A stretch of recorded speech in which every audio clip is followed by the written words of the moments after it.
Hello toppers, स्वागत है आप सबका टॉपर एडिशन की लेटेस्ट वीडियो में। आज हमको करनी है एक्सरसाइज 8.1 का क्वेश्चन नंबर 4। तो देखिए आपको क्वेश्चन नंबर 4 यहाँ पे शो हो रहा है। क्या कह रहा है क्वेश्चन नंबर 4? क्वेश्चन नंबर 4 कह रहा है कि यदि 15 cot A बराबर कितना है 8। 15 cot A 15 cot A बराबर कितना है 8 है। तो आपको क्या निकालना है? sin A और sec A। किसकी वैल्यू निकालनी है आपको? sin A की वैल्यू निकालनी है कि क्या है, और sec A की वैल्यू आपको निकालनी है कि sec A की वैल्यू क्या है। किसके साथ में?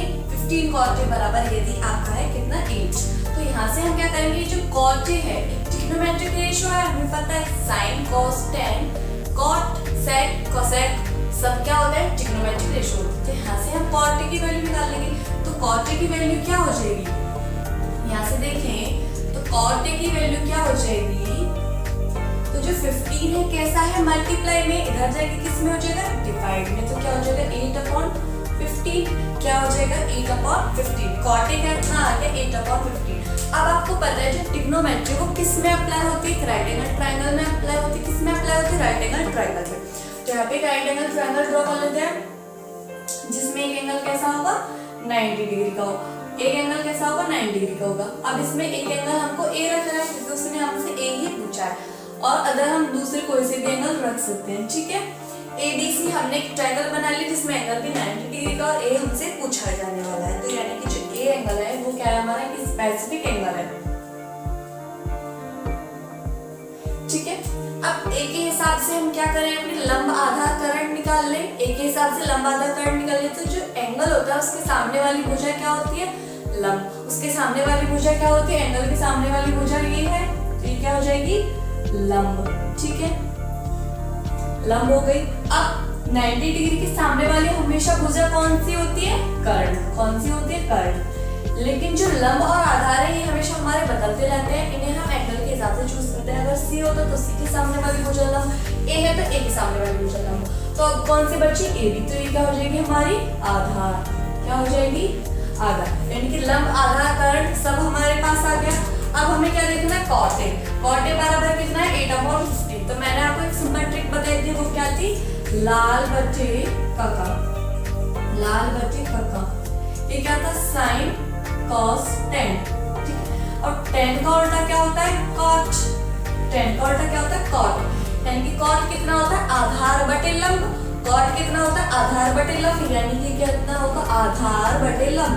अब आधार कौन सी भुजा है हमारी? 8। आधार कितनी है? 8। तो यानी कि ये वाली भुजा कितनी होगी हमारे पास? 8। ठीक है, लंब कितनी है? 15। तो लंब कितनी होगी? 15। ये क्या ऐसा एक्चुअल में है ये 8 है और ये 15 है? नहीं, ऐसा नहीं है, क्योंकि ये क्या होता है? रेशियो होता है। क्या होता है? रेशियो होता है। इसे हम बोलते भी क्या है? ट्रिग्नोमेट्रिक रेशियो ही बोलते हैं। ठीक है, अब रेशियो में तो ऐसा भी हो सकता है कि इनके मल्टीपल में कुछ और हो, वो कट गया हो। जब ये रेशियो निकल के आया हो तो हम क्या करेंगे? जो आधार है यानी कि जो AB है उसे कितना मान लेंगे? 8K मान लेंगे। यानी कि K हमने क्या मान लिया? इन दोनों में एक बेनिश गुणनखंड मान लिया, जो कि जब हम रेशियो निकाल रहे थे तो सारा कट गया हो।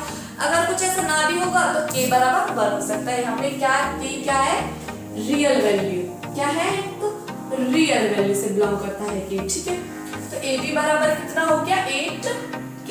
और BC बराबर कितना हो गया? 15K। कितना हो गया?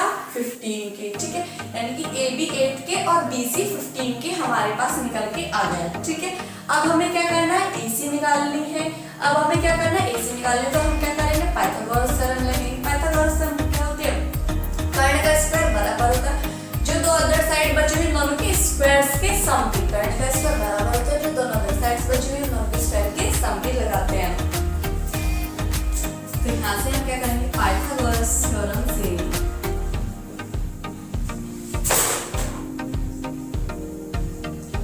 पाइथागोरस थ्योरम लगाएंगे। तो पाइथागोरस थ्योरम क्या होगी? कर्ण का स्क्वायर बराबर होगा जो दोनों अदर साइड्स बचे हुए दोनों के स्क्वायर्स के सम के। यानी कि जो AC का स्क्वायर है वो बराबर होगा AB का स्क्वायर प्लस BC का स्क्वायर। किसका बराबर होगा? AB का स्क्वायर प्लस BC का स्क्वायर। AC की वैल्यू तो हमारे पास नहीं है, लेकिन AB प्लस BC की वैल्यू हमारे पास है। तो AB कितना है हमारे पास? 8।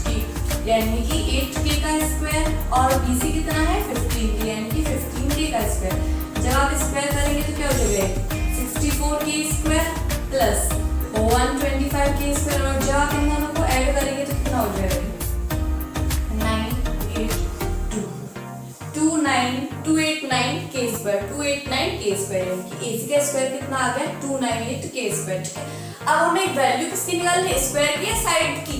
साइड की। ठीक है, तो क्या करेंगे? दोनों तरफ से अंडर रूट ले लेंगे। दोनों तरफ से क्या करेंगे? अंडर रूट ले लेंगे। जो अंडर रूट लेंगे तो 289 किसका होता है? सबको याद होगा 17 का होता है। तो AC क्या हो जाएगा? AC हो जाएगा 17 के, यानी कि जो AC है वो कितना निकल के आया हमारा? 17 की, यानी कि जो AC की वैल्यू कितनी आई?